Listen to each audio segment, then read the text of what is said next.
Hello everyone, I'm Jay, I'm Val. and we're here in St. Louis, Missouri at SLAM.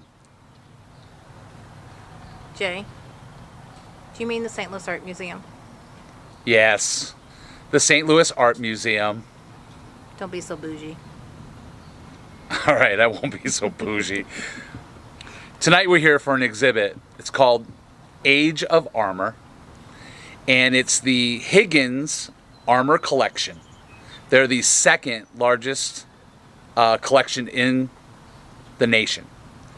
Tonight we're only going to see a few pieces, obviously, but their whole collection is over 1,500 objects.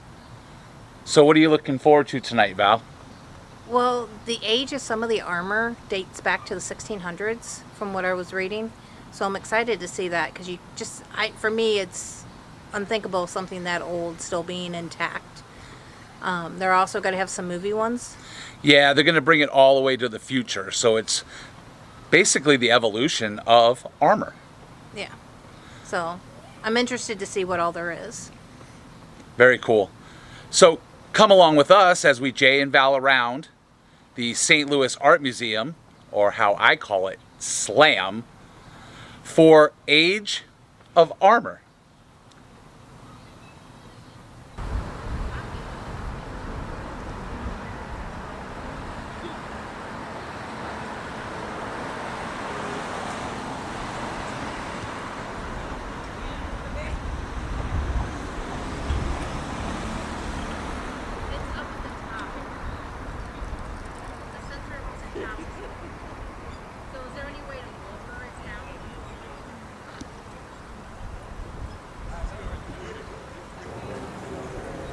So this right here is Greek, possibly made in Greek colonies, southern France, Corinthian helmet. It's from like 600 to 550 BC. I can't believe how old this thing is. And it's still in perfect condition. It weighed about 3 pounds, 10 ounces. That on top of all the other metal that you'd have to wear is crazy. This sword is from 900 to 1000 BC. Once again, Central Europe, Frankish culture, it says. So just very neat things.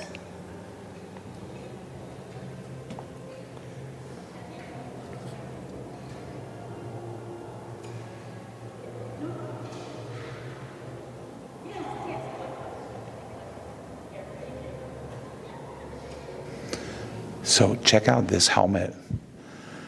It's Southern German, and if you look at it, it looks like a baseball helmet with saw blades coming out of the top. It was made in the 1550s. It's just an amazing piece of work here. It definitely scares me. So it had to have scared people too.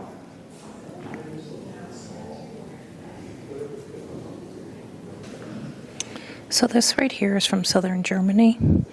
It's war armor for horsemen, about 1525 to 1530. Probably made in Augsburg, Germany. It's just crazy. The weight is about 64 pounds. Could you imagine wearing that for days at a time?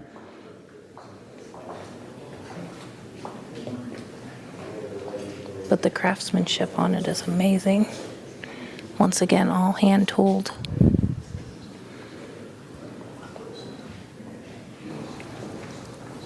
So this one here, this is a full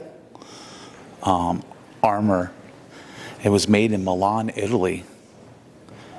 And with all the steel and the iron and the brass, it's 47 pounds, almost 48 pounds. That is a heavy piece right there.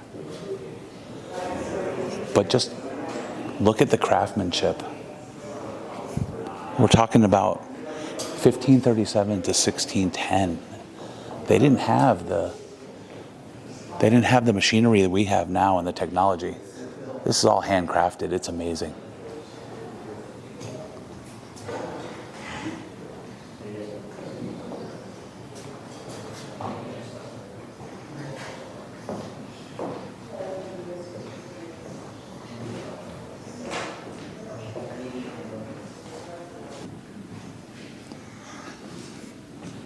So look at these two things here. One is a helmet. It's a Sallet or a Salette or a Sallet helmet. It's German. Comes from 1470 to 1480. It is 7.5 pounds. I would not want to put that on my head. And then this over here is a mask visor. And it's a grotesque mask visor. Wonder why. I'm not sure who modeled for this mask, but I mean, they picked the right person for grotesque. He almost looks like Snidely Whiplash, doesn't he? Oh, yeah. Yeah.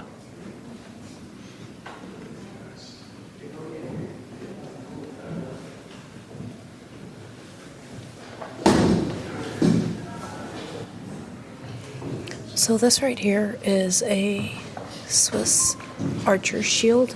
It's from like 1467. And it's made out of wood, painted leather, boar skin, and iron weight.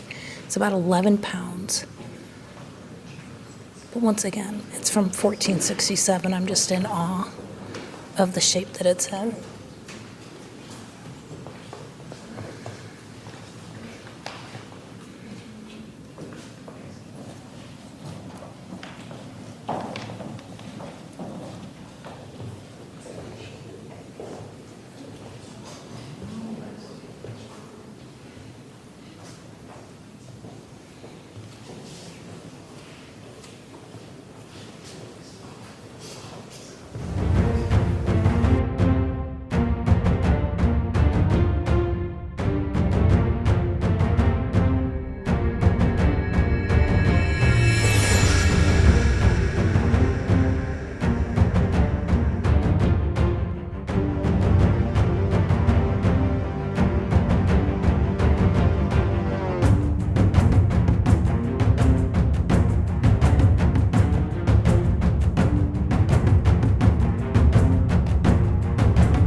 So here's Jay. He actually gets to put his hands in the gauntlets and kind of feel what it feels like to wear the armor.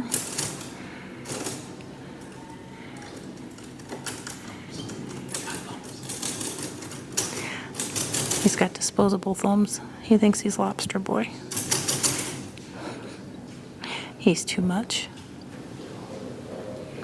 So this right here is a chevron horse's head armor in the Maximilla style. It's from about 1520 from southern Germany once again. So this comes out to about 3 pounds. So just imagine that poor horse having that, and then the weight of the other armor plus the person on him. I feel for the horse.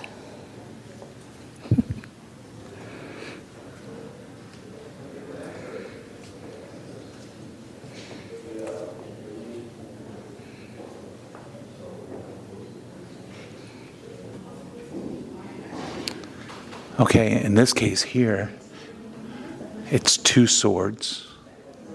This one over here is a two-handed sword that was made in Passau, Germany. And this one right here is a swept hilt sword, and it was for the Munich Town Guard. Look at the craftsmanship.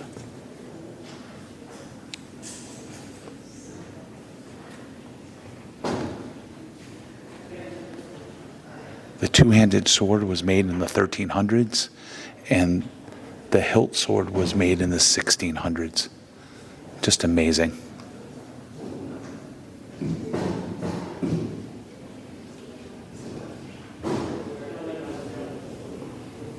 So here we have a two-handed sword. It's from Germany again, around 1600. It's made with steel and iron stamped decorations. It says it's got modern wood in it, leather, and textiles. It's about 7 pounds. It's nearly 6 feet in length. The sword is large, even by battlefield standards. Two-handed swords were at their height of use during 1500s. Couldn't imagine carrying this.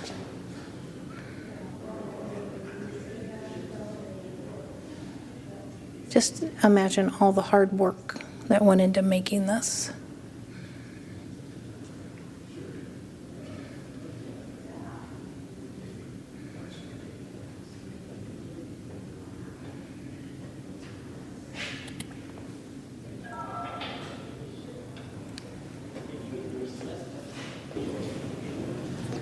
So this piece here, this is an Italian half armor for foot combat.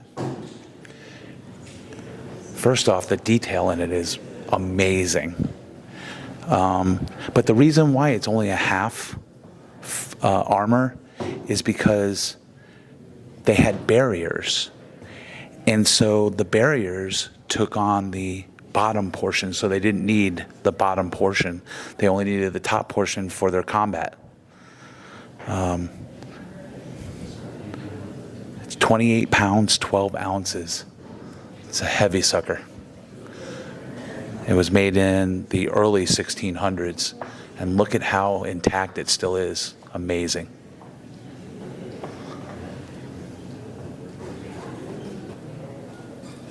So this right here is a men's jacket doublet. They're not sure if it's Spanish or Italian. It's from around the 1590 to 1600s. It's made with gold and silver, leather, silk, and brass. So this is what they would wear underneath the armor. So not only was the armor fancy, but the men's jacket was fancy also.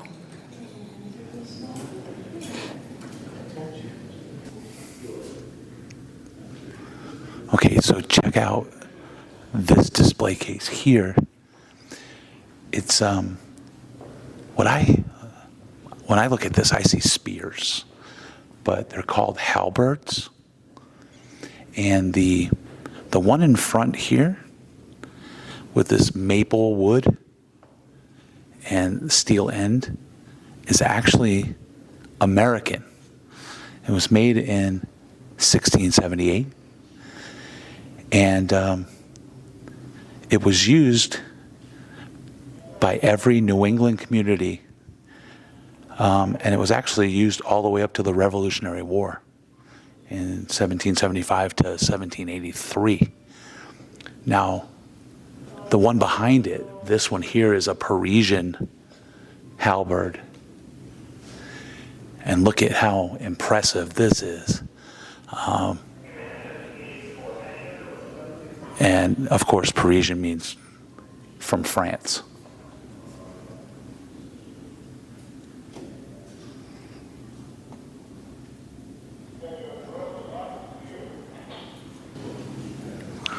Okay, so in this case here, we have 3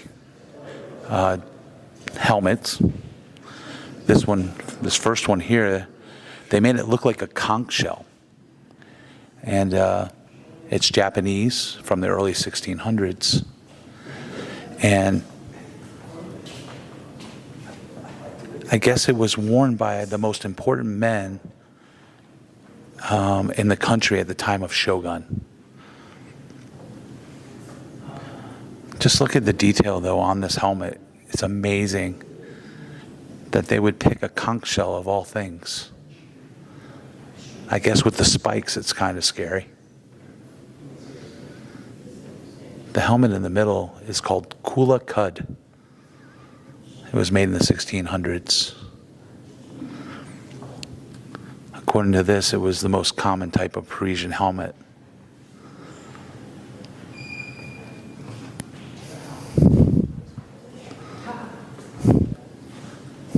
And the last one here, just called helmet.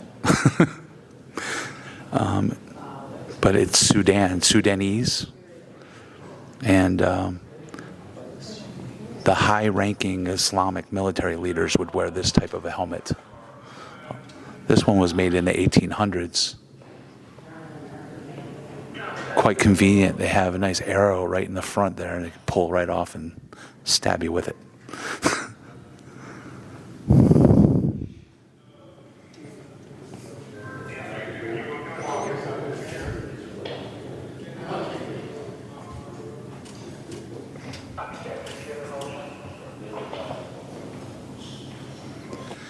So in this case right here, we have a improved outer tactical vest. And these would be the vests that our service members, Army, Marines, would wear to protect themselves. According to this piece here actually weighs 30 pounds. And they make sure that they make these vests so that they protect our soldiers, but also they have full mobility. Pretty cool. So here we have First Order Stormtrooper. This was from Star Wars: The Last Jedi in 2017.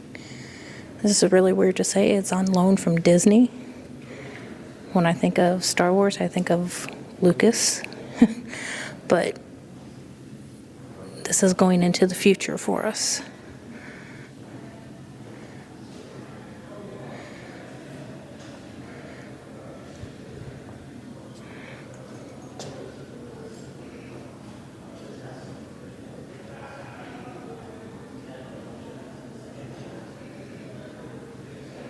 So it says the loss of the individual's visual underscores that the First Order's rulers and armories are part of the same evil, inhumane force.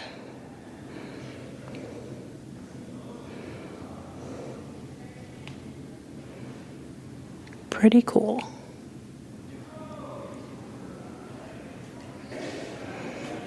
So here we have a Black Panther suit of armor. It's from the actual Black Panther movie from 2018.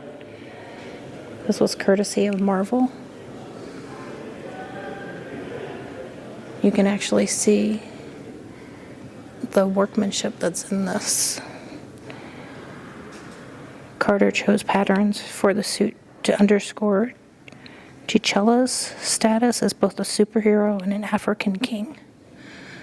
And you can tell that it was movie used. You can see all the scuff marks on the feet and everything. This is really cool.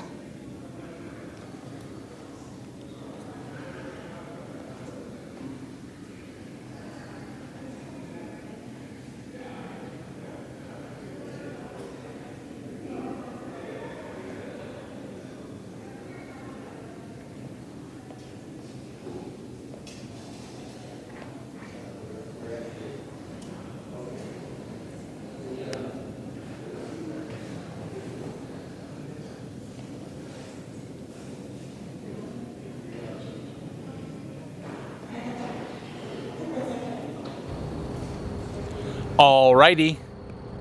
The Age of Armor at SLAM, or St. Louis Art Museum, is over. So, what were your favorite parts? It was all interesting. I didn't have just one favorite thing. Just looking at all the different armors and swords, and they had some tapestries even that are 500-600 years old, if not older. I'm just like in awe. Yeah, I mean, there's a lot of different pieces that were really cool. I think my favorite though was the face mask, the grotesque face mask. I mean, the guy who modeled that, or they molded it over his face, what a honker. I mean, jeez. Big nose. Big nose. That was probably my most favorite, but I mean, I loved all of it really. And you're absolutely right. First off, how old they are and how intact they are still, but also how old they are and how crafted they are. Oh yeah. You know, I mean, it's just amazing. The technology back then was so minimal compared to what we have now, and the pieces were beautiful, really. Oh yeah. Yeah. Definitely. So, if you like this video, give us a thumbs up. Comment down below. If you're new to the channel, subscribe. By subscribing, that will keep you in the loop. Let you know when our next videos come out. And we want to thank you for coming along with us and hanging out with us, watching our video. And we want to thank you for Jay and Valing around with us.